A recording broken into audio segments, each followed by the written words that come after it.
بیٹھ کیا کھڑے ہو کے کھانا کھڑے ہو گئے؟ چلیں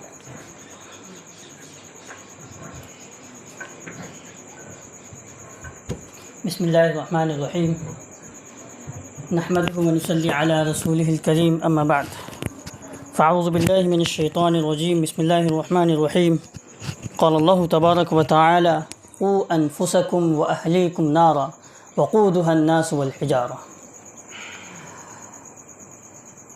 معزز میری مائیں اور بہنیں اور بزرگان دین اور جو ہمارے احباب یہاں پہ تشریف فرما ہیں، اللہ تبارک و تعالی سب حضرات کو اعلیٰ سے اعلیٰ مقام عطا فرمائے اور صحت اور تندرستی نصیب فرمائے، اور ہم سب کو اللہ تبارک و تعالی اس زندگی کے اندر مستقل لگاتار مسلسل نیک کام خیر کے کام کرنے کی توفیق عطا فرمائے۔ ماشاءاللہ طلحہ صاحب نے جو ہمارے عزیز ہیں، اور حضرت مولانا ابراہیم صاحب نے جو وہ بھی ہمارے ساتھی ماشاءاللہ، اور زید صاحب نے، تینوں حضرات نے ماشاءاللہ آپ کے سامنے بڑی قیمتی باتیں رکھیں۔ میں چاہتا ہوں کہ انہی باتوں کو آپ کے سامنے ذرا مختصر کر کے پیش کر دوں۔ قرآن کریم کے اندر اللہ رب العزت نے ارشاد فرمایا، قوا انفسکم واہلیکم نارا وقودها الناس والحجارہ۔ اے لوگوں، اپنے آپ کو، اپنی جانوں کو اور اپنے گھر والوں کو جہنم کی آگ سے بچائیے۔ یہ اللہ تبارک و تعالی باقاعدہ اعلان کر رہے ہیں انسانوں سے، یعنی ہم انسانوں سے۔ اچھا، ایک چیز ہے کہ اللہ تبارک و تعالیٰ نے جو ہمیں زندگی دی ہے نا، یہ بڑی حسین ہے کہ نہیں؟ اللہ رب العزت نے جو ہم اور آپ کو زندگی دی ہے، کتنی حسین زندگی ہے۔ اور دوسری بات یہ بھی ہے کہ یہ زندگی بڑی مختصر ہے کہ نہیں؟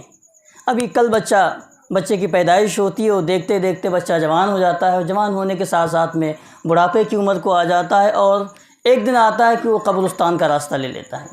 تو یہ جو زندگی ہے نا، یہ بڑی مختصر ہے اور بڑی حسین بھی ہے۔ اب اس زندگی کو ہم کیسے گزاریں، اور گزارنے کے ساتھ ساتھ میں ہم اپنے آپ کو اس دنیا میں وہ کیا اعمال کر کے جائیں کہ ہم آخرت میں کامیاب ہو جائیں۔ اگر ایک سوال کیا جائے کہ اس دنیا کے اندر کامیاب انسان کون ہے، تو اس کی تعریف کیا ہوگی؟ اگر سوال کیا جائے بھائی کہ دنیا کے اندر، یہ ہماری ماؤں سے بھی سوال ہے، ہماری بہنوں سے بھی اور ہمارے بھائیوں سے بھی، کہ دنیا کے اندر کامیاب انسان کون ہے؟ ہر شخص اپنے انداز سے اس کی تعریف کرے گا، لیکن جو حقیقی کامیابی ہے وہ یہ ہے کہ دنیا کے اندر ہم اس طریقے سے زندگی گزاریں، دنیا کے اندر ہم اس طریقے سے زندگی گزاریں کہ آخرت میں ہمارا بیڑا پار ہو جائے، یعنی آخرت میں ہم کیا ہو جائیں؟ کامیاب ہو جائیں۔ یہ ہے اس دنیا کی حقیقی کامیابی۔ اور آخرت کی جو کامیابی ہے وہ دائمی، وہ ہمیشہ کی کامیابی ہے۔ اچھا، اللہ رب العزت بھی انسانوں کو ایک رہنمائی کے طور پہ اللہ رب العزت نے ارشاد فرمایا کہ اے لوگوں، اس دنیا کے اندر آپ کو خود بھی اس جہنم کی آگ سے بچانا ہے اور اپنے گھر والوں کو بھی بچانا ہے۔ اب یہاں پہ ایک سوال پیدا ہوتا ہے کہ ہم خود کو جہنم کی آگ سے کیسے بچائیں، کیونکہ وہ کیا ہے؟ ناکامی کا ذریعہ ہے۔ بھائی ناکام شخص کون ہے اس دنیا کے اندر کہ مرنے کے بعد اس کا بیڑا پار نہ ہو، یعنی وہ مرنے کے بعد اس کا راستہ جہنم کی طرف دکھا دیا جائے، وہ سب سے بڑا ناکام ہے اس دنیا کا۔ اب سوال یہ پیدا ہوتا ہے کہ بھائی ہم اس جہنم کی آگ سے بچنے کے لیے کیا کریں؟ وہ کون سے اعمال ہیں؟ ہمیں کیسے پتہ چلے گا کہ ہم جہنم سے بچیں گے؟ وہ صرف ایک چیز ہے، اپنی تربیت کرنا اور اپنے گھر والوں کی اور اپنے بچوں کی تربیت کرنا۔ آج ہمارے معاشرے کا عجیب ڈھانچہ بن چکا ہے کہ ہر شخص چاہتا ہے کہ ہم دوسروں کی تربیت کر دیں، ہر شخص چاہتا ہے کہ دوسرے علاقے کی ہم تربیت کر دیں، ہر شخص کی خواہش ہوتی ہے کہ ہم اپنے دیگر بھائی کی تربیت کر دیں، اچھی خواہشات ہیں، ہونی بھی چاہیے، لیکن سب سے بڑی جو ذمہ داری ہے وہ خود کی تربیت کی سب سے بڑی ذمہ داری ہے۔ بھائی انسان کی خود کی تربیت نہیں ہوگی تو اپنے بچوں کی، اپنے بھائیوں کی اور دیگر احباب کی وہ تربیت کیسے کرے گا؟ یہ ممکن ہی نہیں کہ انسان کی تربیت نہ ہو اور وہ دوسروں کی تربیت کے لیے خواہش مند ہو، یہ ہو ہی نہیں سکتا۔ یہ تو ایسا ہی ہوا کہ خود ایک نابینا شخص یہ خواہش رکھے کہ ہم دوسروں کو راستہ دکھائیں۔ اب یہاں ایک سوال پیدا ہوتا ہے کہ ہم اپنی تربیت کیسے کریں؟ یہ ہمارا سوال اپنے ماؤں بہنوں سے بھی ہے اور اپنے بھائیوں سے بھی ہے۔ تو اس کا سمپل سا راستہ ہے کہ بھئی ہم صبح سے شام تک جو اعمال کرتے ہیں، صبح سے شام تک جو ہمارے روزمرہ کے کام ہیں، آپ دور مت جائیے، صبح سے شام تک آپ جو کام کرتے ہیں، مثلاً صبح ہوئی آپ نماز پڑھتے ہیں، اس کے بعد کھانا کھاتے ہیں، کھانے کے بعد آپ کام کے لیے جاتے ہیں، کام کے بعد آپ ظہر کا وقت ہوتا ہے کہ پھر انسان کھانا کھاتا ہے، آرام کرتا ہے، شام ہوئی انسان نے نماز پڑھی، کھانا کھایا، سو گیا، دن کا تھکا ہارا تھا، سو گیا آرام کے، پھر صبح ہوئی۔ یہ ایک روٹین ہماری ہے۔ اب ہمیں دیکھنا ہے کہ ہمیں ہماری جو صبح و شام کی جو زندگی ہے وہ اسلامی تعلیمات کے مطابق گزر رہی ہے کہ نہیں، یا صبح سے شام تک کے جو ہمارے کام ہیں اس میں کہاں پہ کوتاہی ہو رہی ہے۔ کہیں ایسا تو نہیں کہ ہمیں نماز پڑھنے کا طریقہ نہیں آ رہا، کہیں ایسا تو نہیں کہ ہم کھانا کھا رہے ہیں اس میں کھانے کے ہمیں آداب نہیں آ رہے، کہیں ایسا تو نہیں کہ ہم معاملات کر رہے ہیں اپنے بھائیوں کے ساتھ غصہ ہو رہے ہیں اور ایک دوسرے سے نفرتیں رکھ رہے ہیں۔ گھر میں 4 افراد، کہیں ایسا تو نہیں کہ ہم گھر میں 4 افراد رہ رہے ہیں، میاں بیوی بچے سب، اور آپس میں ایک دوسرے سے جھگڑا، ٹینشن، لڑائی، کہیں ایسا تو نہیں۔ تو میرے بھائیوں یہ چھوٹے چھوٹے کام ہیں، ہم یہیں سے شروعات کر دیں، انشاءاللہ ہماری تربیت ہو جائے گی۔ ارے بھائی ممکن ہے کہ نہیں؟ ممکن ہے۔ آپ دور مت جائیے، اپنی تربیت کا سب سے اچھا فارمولہ یہی میرے بھائیوں میری بہنوں کہ آپ انالائز کریں، آپ دیکھیں کہ ہمارے اندر کون سی کوتاہی ہے، ہمیں دعائیں یاد ہی کہ نہیں یاد ہیں۔ اب اگلا اسٹیپ یہ ہے کہ آپ ان چیزوں کو مشاہدہ کریں، ان چیزوں کو دیکھیں کہ ہماری ذات کے اندر کون سی کمی ہے، پھر اس کمی پہ فوکس کریں۔ اب اس کے لیے انشاءاللہ اس مدرسے کی طرف سے انشاءاللہ آپ کے لیے پروگرام کا انعقاد کیا جائے گا۔ انشاءاللہ ہماری ماؤں بہنوں کے لیے ہم نے ایک پروگرام رکھا ہے کہ جو کمی ہوگی ان کے اندر انشاءاللہ ہم سب مل کر کے اس کو بھی دور کریں گے، اور ہمارے جو نوجوان بھائی ہیں ان کی جو تربیت کا سسٹم ہے انشاءاللہ وہ بھی اس میں رکھا گیا ہے، اور ساتھ ساتھ میں ہمارے جو بزرگ حضرات ہیں ان کی بھی تربیت کا انشاءاللہ ہم لوگ مل کر کے انشاءاللہ آپس میں کیا کریں گے، اس کا بھی بندوبست کریں گے انشاءاللہ۔ وہ بھی ایک کورس باقاعدہ ہم کیا کریں گے، ڈیزائن کریں گے اس کے لیے انشاءاللہ ہم سب مل کر کے۔ تو یہ جو بنیادی تبدیلی ہے یہ لانا بہت ضروری ہے اپنے اندر۔ یہ اگر اپنی ذات کے اندر ان بنیادی تبدیلیوں پہ غور نہیں کیا گیا تو ہمارے لیے آگے چل کر کے بڑا مسئلہ کھڑا ہو جائے گا۔ میں آپ کو ایک مثال دوں، ایک مختصر سی۔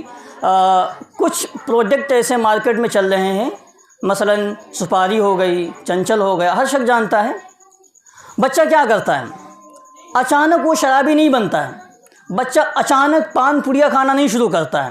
اس کی شروعات کہاں ہوتی ہے؟ ماں باپ کیا کرتے ہیں، خود تو پان پڑیا کھا رہے ہیں، ماشاءاللہ بچوں کو کیا کرتے ہیں، سپاری لا کے دیتے ہیں، چنچل لا کے دیتے ہیں، یا تھوڑی سی اس میں سے ڈلی وغیرہ نکال کے بچے کو دیتے ہیں، بڑے خوش ہوتے ہیں، میرا بچہ دیکھو چنچل کھا رہا ہے، سپاری کھا رہا ہے۔ اب وہ آگے چل کے اگر وہ سگریٹ پیے گا، تمباکو کھائے گا، پان پڑیے کا عادی ہوگا، حتیٰ کہ شراب کا عادی ہوگا، تو ذمہ دار کون ہے بتائیں؟ ماں باپ ذمہ دار ہیں، کیونکہ ماں باپ نے اس کی بچپن سے اسی عادت ڈالی ہے۔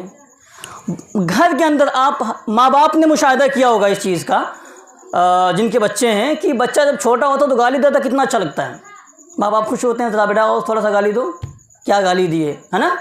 ایسا ہی ہے یہ ہر گھر کا مسئلہ ہے۔ پھر بعد میں بڑے ہو کے وہ گالی دیتا تو کتنا برا لگتا ہے، ہو بیٹے نے گالی دے دی، اب برا لگ رہا ہے۔ بچپن میں جب تربیت کا وقت تھا تو آپ خوش ہو رہے تھے، آپ مزید اس کو کیا کر رہے تھے، ابھار رہے تھے، مزید آپ اس کو ترغیب دے رہے تھے، بیٹا کیا اچھا تم نے گالی دی، کیا شاندار تمہاری گالی کا، کتنا اچھا لگ رہا ہے۔ تو یہ جو ذمہ داری ہے میرے بھائیوں، اپنے آپ کو اور اپنے گھر والوں کو جہنم سے بچانے کی، یہ پوری ڈیپینڈ ہے تربیت پہ۔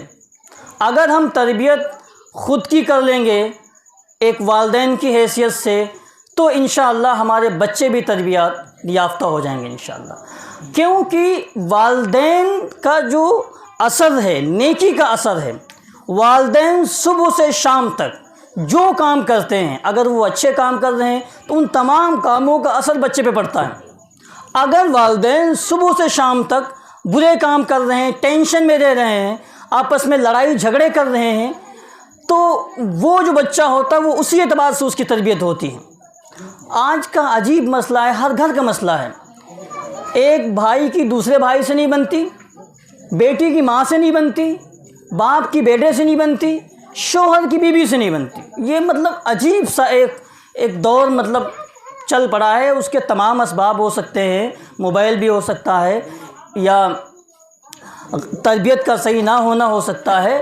تو ان تمام ہم لڑائی جھگڑوں کو، ان تمام چیزوں کو ہم کیسے ختم کریں؟ اس کا واحد حل ہے کہ ہر شخص کیا کرے، اپنی ذمہ داری سمجھے، اپنے آپ کو ذمہ دار سمجھے اور اپنی اصلاح کرے۔ ہر شخص کیا کرے بھائی؟ اپنی ذمہ داری سمجھے، اور دوسرا کام کیا ہے؟ اپنی اصلاح کے لیے فکر مند ہو۔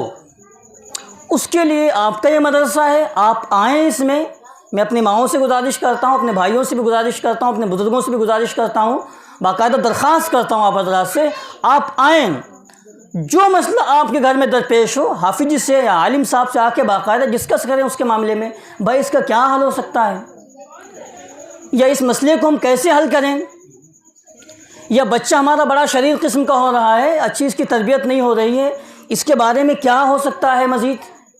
تو یہ وہ تمام چیزیں ہیں، اگر ہم مل کر کے چاہیں تو پورے انشاءاللہ اپنے آپ کو بھی بدل سکتے ہیں اور پورے معاشرے کو بدل سکتے ہیں۔ ایک چیز میں آپ کو بتا دوں، اگر ہم سب لوگوں نے مل کر کے اپنی خود کی تربیت کر لی تو انشاءاللہ معاشرے کی تربیت آٹومیٹک ہو جائے گی، آٹومیٹک معاشرے کی تربیت ہو جائے گی، ہمیں کوئی چیز کرنے کی ضرورت نہیں۔ بس ہر شخص یہ ذمہ داری لے، ہر جو ہمارے بڑے حضرات ہیں، ہماری مائیں بہنیں ہیں، وہ اس ذمہ داری کو اٹھائیں کہ بھائی ہمیں اپنی تربیت کرنی ہے۔ جب آپ اپنی تربیت کرنے کی ذمہ داری اٹھائیں گی انشاءاللہ، ساتھ ساتھ میں اس کا فائدہ یہ ملے گا، آپ کے بچے کی تربیت ہوتی چلی جائے گی، اس پہ کوئی محنت نہیں کرنی پڑے گی آپ کو، وہ انشاءاللہ آپ کو اس کی تربیت انشاءاللہ آپ کو مفت میں ملے گی۔ اور ہماری ماؤں بہنوں کے لیے تو کتنا بڑا اجر ہے، کتنا بڑا اجر ہے کہ اللہ رب العزت نے انہیں ایک حسین بچے کی شکل میں یا بچی کی شکل میں ایک تحفہ دیتا ہے کہ آپ اس کی تربیت کریں۔ یعنی اس دنیا کا اشرف المخلوقات، بھائی انسان نے ہم سب کو، اللہ رب العزت نے ہم سب کو اس دنیا کے اندر بھیجا ہے تو کچھ تو مقصد ہے، ہماری کوئی تو اہمیت ہے اس دنیا کے اندر، اللہ کی نظر میں ہمارا کچھ تو مقام ہے نا، اسی وجہ سے اللہ رب العزت نے ہمیں دنیا کے اندر پیدا فرمایا ہے۔ اور ان اشرف المخلوقات کی جو تربیت کی ذمہ داری ہے وہ سب سے پہلے ماں کو دی ہے، اور ہماری مائیں بہنیں کتنا غافل ہو جاتی ہیں۔ ہماری ماں بہنوں کا یہ حال ہوتا ہے کہ پان چل رہا ہے، پڑیا چل رہی، بچہ دودھ پی رہا ہے، مائیں ہماری موبائل دیکھ رہی ہیں، بچے کو دودھ پلا رہی ہیں، یعنی مطلب بالکل بچے کی اس کی تربیت کے اعتبار سے بالکل غافل رہتی ہیں۔ میری درخواست ہے اپنی ماں بہنوں سے کہ آپ اس نقطے پہ غور کریں کہ آپ کا کتنا بڑا مقام ہے اللہ کے نزدیک، کہ اللہ رب العزت نے آپ کے ذمے اشرف المخلوقات کی تربیت آپ کے ذمے رکھی۔ یہ کتنا بڑا مقام ہماری ماں بہنوں کا، اور جو ہمارے مرد حضرات ہیں ان کا کتنا بڑا مقام ہے کہ جو ماں بچے کی اس اشرف المخلوقات کی تربیت کی ذمہ دار اللہ رب العزت نے جس کو بنایا ہے، اس کی نگہبانی